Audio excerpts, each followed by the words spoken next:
Hello students, আজ আমি class 9-এর lesson 1 অর্থাৎ tales of Bhola grandpa by Manoj Das এই টেক্সটটির line by line Bengali meaning এবং এক্সপ্লেনেশন আলোচনা করব। তাই তোমরা ক্লাসটি প্রথম থেকে শেষ পর্যন্ত মনোযোগ সহকারে দেখবে। তো tales of Bhola grandpa by Manoj Das. এই মনোজ দাস একজন ইন্ডিয়ান রাইটার, যিনি উড়িষ্যার বালেশ্বরে জন্মগ্রহণ করেছেন। তো দ্য অথার অ্যান্ড টেক্সট সম্পর্কে একটু দেখে নিই ফার্স্ট। মনোজ দাস 1934-এ তিনি জন্মগ্রহণ করেছেন এবং 2021-এ তিনি মারা গেছেন। এটা এখানে দেওয়া নেই যেহেতু বইটা তার আগে পাবলিশড হয়েছিল, মারা যাওয়ার আগে। তো is an Indian award winning bilingual writer who writes in Odia and English. যিনি ওড়িয়া ভাষাতে এবং ইংরেজি ভাষাতে দুটো ভাষাতেই তিনি লিখেছেন। He has written many novels, short stories, poems, travel blogs and articles on history and culture.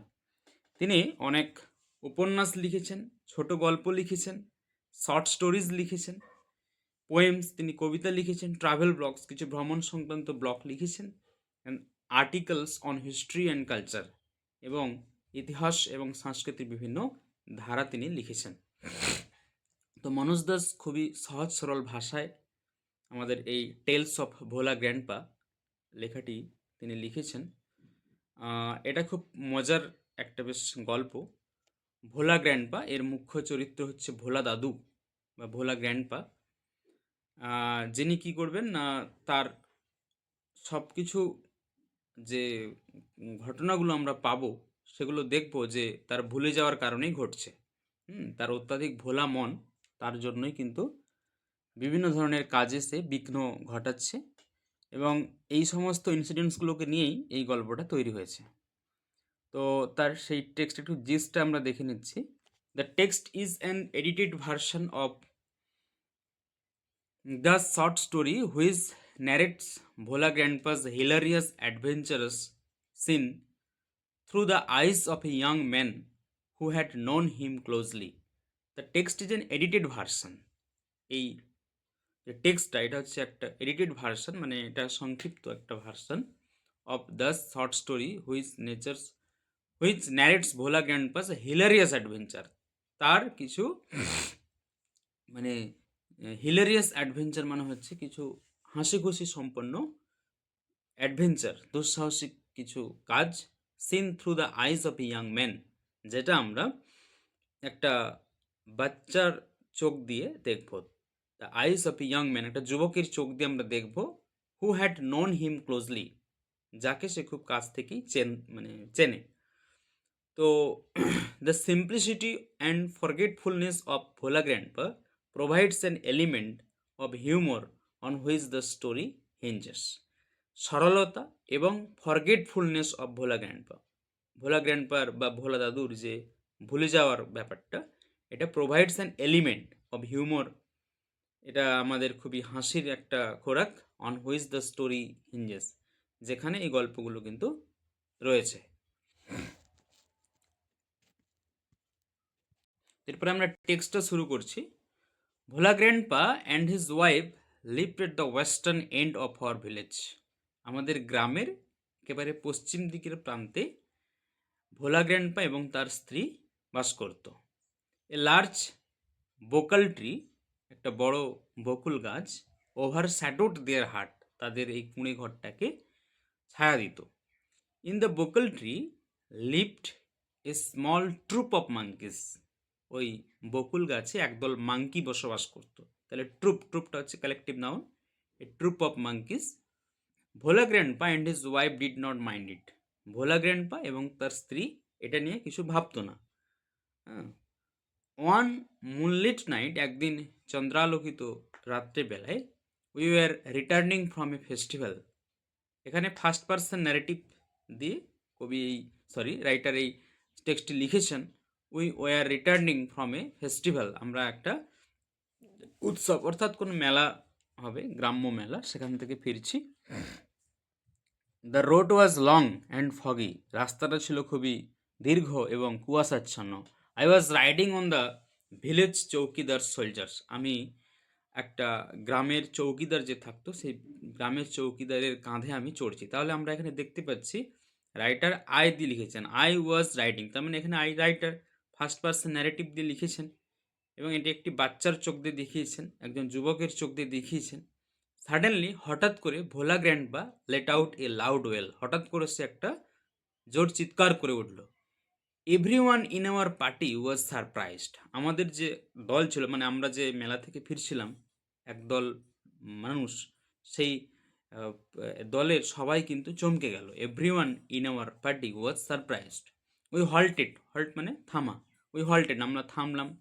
Enquiry revealed that Bhola grandpa had taken his grandson to the festival. আমরা খোঁজখবর নিয়ে জানতে পারলাম যে ভোলা গ্র্যান্ডপা তার নাতিকে মেলাতে নিয়ে এসেছিল। He had tightly held on the two fingers of the boy, সে কিন্তু তার যে নাতি সেই নাতির দুটো আঙুল খুব জব্দভাবে ধরেছিল। হি ডিড নট রিয়েলাইজ, সেটা বুঝতেই পারলো না, when those finger slipped out, কখন সেই দুটো আঙুল তার ছাড়া হয়ে গেছে। Bhola grandpa was continuing as before, কিন্তু ভোলা গ্র্যান্ডপা আগের মতোই সে হাত মানে আঙুল দুটো ধরে আছে যেমনভাবে সে কিন্তু ধরেছিল। দেন সামওয়ান আক্সড ভোলা গ্র্যান্ডপা, তারপরে কেউ ভোলা গ্র্যান্ডপাকে জিজ্ঞাসা করলো হোয়াট হি ওয়াজ গ্রিপিং, সে কি ধরে রেখেছে।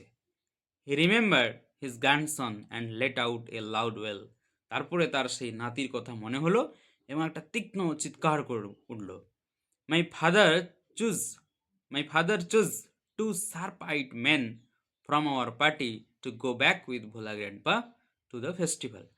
আমার বাবা এই আমাদের যে দলটা ছিল মেলা থেকে যারা ফিরছিল সেই দলের দুইজন যারা তীক্ষ্ণ দৃষ্টি সম্পন্ন তাদেরকে ওই ভোলা গ্র্যান্ডপার সাথে পাঠালো মেলাতে ঘুরে তার নাতিকে খোঁজার জন্য। The grandson was found before long, দীর্ঘ সময়ের পরে ওই গ্র্যান্ডসনকে অর্থাৎ নাতিকে ভোলা গ্র্যান্ডপার নাতিকে পাওয়া গেল। He had taken a cozy he had taken a cozy shelter under a cow's valley, সে তার ওই যে নাতি সে একটা গরুর পেটের নিচে একটা খুব আরামদায়ক জায়গায় সে বসে আছে। ঠিক আছে, এটা আমরা পেলাম। এরপর I remember another funny incident about Bhola grandpa related by my father. এরপরে আমি আরেকটা ফানি ইনসিডেন্ট, খুব মজাদার গল্প বা ঘটনা আমার মনে পড়েছে Bhola grandpa related by my father, যেটা আমার বাবার সাথে সম্পর্কিত। It had been a rainy afternoon, এটা এক বৃষ্টির বিকেল বেলায়। Bhola grandpa wild with excitement, প্রচুর উত্তেজিত হয়ে টোল্ড মাই ফাদার, আমার বাবাকে, অ্যান্ড হিজ ফ্রেন্ডস এবং তার বন্ধুদেরকে বলছে that he had seen a gang of pirates, যে সে একদল এ গ্যাং অফ পাইরেটস, সে একদল জলদস্যু দেখেছেন। They were burying a large box, তারা একটা বড় বাক্সকে বারিং মানে মাটিতে গাড়ছে, under one of the sand dunes on the seashore by our village, আমাদের গ্রামের সাইডে সমুদ্রের পাড়ে সে স্যান্ডেউন অর্থাৎ বালিয়াডিতে সে ওই একটা বড় বক্স, লার্জ বক্স, ওই ওই পাইরেটসের দল তারা কিন্তু ওখানে ওইটাকে গাড়ছে মাটিতে বালিতে। At once father and his friends, সেই সঙ্গে মানে তাৎক্ষণিক father and his friends started looking for the hidden treasure, তখনই আমার বাবা এবং তার বন্ধুরা এই হিডেন ট্রেজার মানে গুপ্তধনটাকে স্টার্টেড লুকিং পাওয়ার চেষ্টা মানে খোঁজার চেষ্টা করছিল। Evening passed on to night, সন্ধে থেকে রাত্রি হয়ে গেল। Moonlight came through the clouds, moonlight came through the clouds, মেঘ থেকে মুনলাইট আসলো। এ প্যাক অফ জ্যাকেলস, একটা খ্যাকশিয়ালের দল, ওয়ার হাউলিং, তারা চিৎকার করছে। ইট ওয়াজ পাস্ট মিডনাইট, এটা হচ্ছে এখন মধ্যরাত্রি।